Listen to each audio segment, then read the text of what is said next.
Hey guys, as you know, a bit of sad news on the channel that we lost Corydon Johnson last week, and I went to the funeral and this week.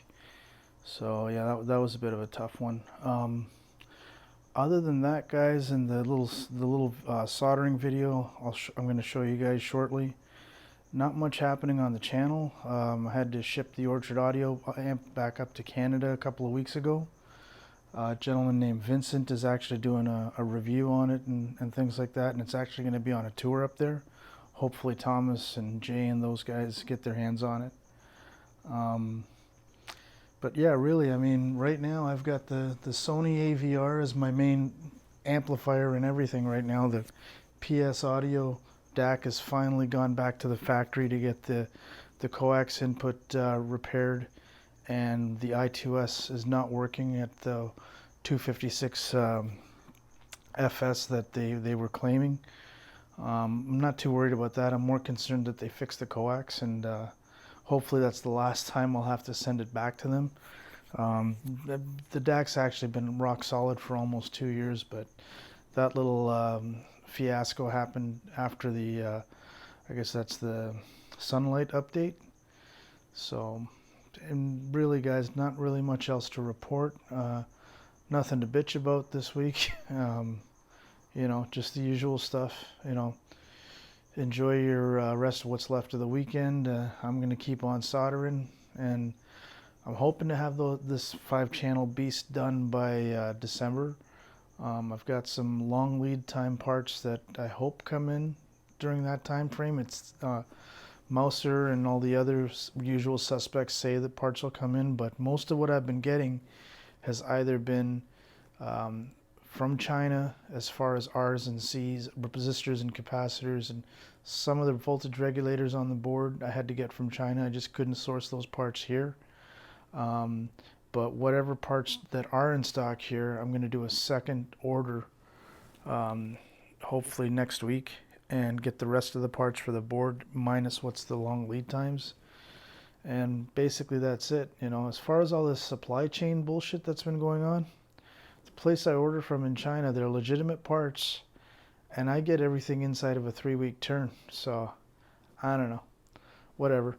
And shipping is actually cheaper from there to here than the $7 I got to pay to Mouser, DG Key, or Newark for that matter. So anyways guys, like I said, take it easy, have fun, and be safe. Bye. Hey guys, tonight it's a quick video on how I'm actually building these Orchard Audio Ultra amplifiers. So I've been working at this for about a week now and making some progress. And just to give you a quick little demo as to how I do this stuff, not much to it. It's more of a steady hand than anything else. Pain in the butt's always the solder paste, and because some of these are 0402 sized resistors, so essentially all I do here is tack some solder paste on there. Usually I make a big blob, put it more down than I actually need to, if I can get it in there. Some people use a syringe and do like tiny little droplets and all that stuff, but you know, that's more than I can be bothered with. There we go. Smear that shit on there. Yeah, using solder paste on this kind of tiny components is much easier than trying to do it with actual solder wire, which I do use on the board on the bigger parts. But like for example, this R31,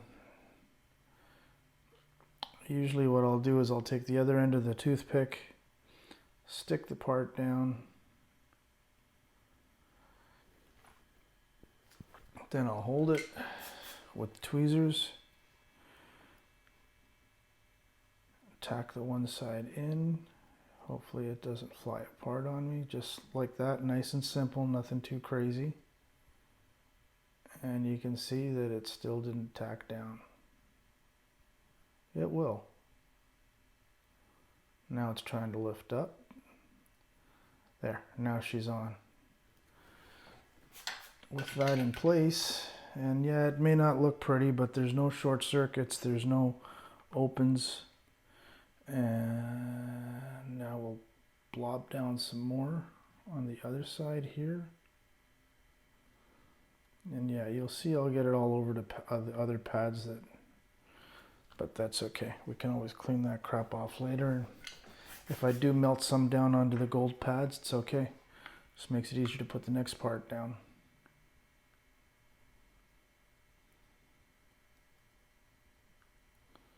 Alright, so that didn't work. Let's try that again.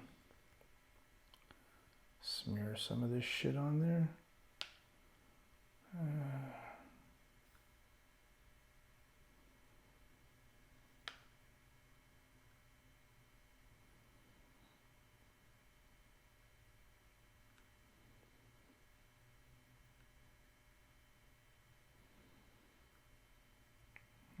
Clean that crap up.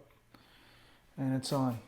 Next thing I do, I've been checking every component as I put them down, right? So I can't show you guys the bill of materials because I'm under NDA with Leo about that stuff. But this is a 10 kilo ohm part, plus minus 1%. And if there's no other series resistors or parallel resistors with this, and again, I don't have the schematic because that's not, you know, part of it. 10K. Isn't that nice? And hopefully you guys won't see that in frame, but let's show you guys that I actually did not short the part. Let's try that again. 10K. Cool. And basically that little bit's done. I'm going to carry on. I'm just going to clean up some of this shit that's in here. And basically what's going to happen is when I'm done building this board, I'm going to get a electrosonic tank, some alcohol water mix in it, and that'll lift up any solder balls or any crap that's solder paste that's stuck to the board. And any flux I'll just clean off with solvent afterwards. So that should do it, guys.